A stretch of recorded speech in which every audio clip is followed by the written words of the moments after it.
Today's Tips du Jour mailbag question comes to us from Michigan. Robert, I'm having trouble with fret buzzing, and I think it's because of my fretboard prep while building. Can you offer some advice? Jeff in Michigan. Jeff, I think you're on the right track. I like to refer to building a guitar as like building a house. If the basement is square and plumb, by the time you get to the roof, everything fits. So that's extremely important. Before you even get to pounding those frets in, make sure that everything is flat, square, plumb, to use that analogy, before you start pounding frets in. Let me show you how I prep that. So Jeff, here's a classical guitar. It's on my bench. It's to the point of leveling the fretboard before I start doing my fret work. Now, one thing that helped me is these aluminum sanding bars that I got from LMI.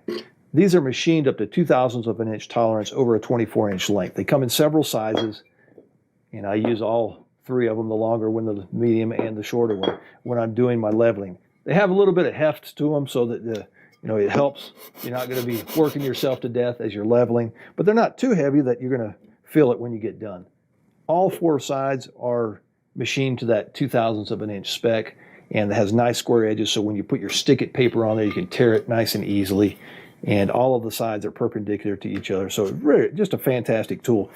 So I start with about an 80 grit, and one of the cool things about having all four sides machined is you can put various grit sandpaper on your sanding bar here. So I start with about 80 grit. Now my classical guitars have a forward pitch on the neck, so there's usually a little slope down in here. So I'm taking it here and here.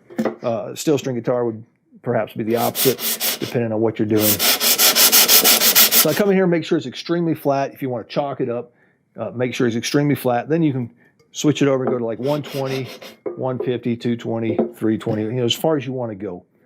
So that's the first step. Just make sure that that thing is flat before you even get ready to install your frets. Of course, there's a lot of other prep work you can do here, and there's videos and things available about that, about how to do fret work. But that's the first step. That's your foundation.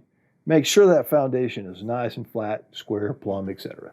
So here's a steel string guitar, and the frets have already been installed. We have to level them. Now you think they're level, but they're not. There's some tolerance differences in the manufacturing of the wire and stuff. So you got to come in and level them. And I like to use my medium-sized bar for that. Start with about a 220 or even a 320 and just run it across the tops of the frets. This one has a radius on it, so I'm going to maintain that radius, right? You can put a Sharpie across there, and when you see the scratch pattern on there, you're level. Up here on the fretboard extension, where it usually tapers off about a 64th to a 32nd, I come up and use my smaller bar, like so. And there you have it. So Jeff in Michigan, thank you very much for your question. And remember, do your prep work properly before you even start installing frets. If you do that, it'll make it much easier when it comes time to do your setup work as well. And happy building.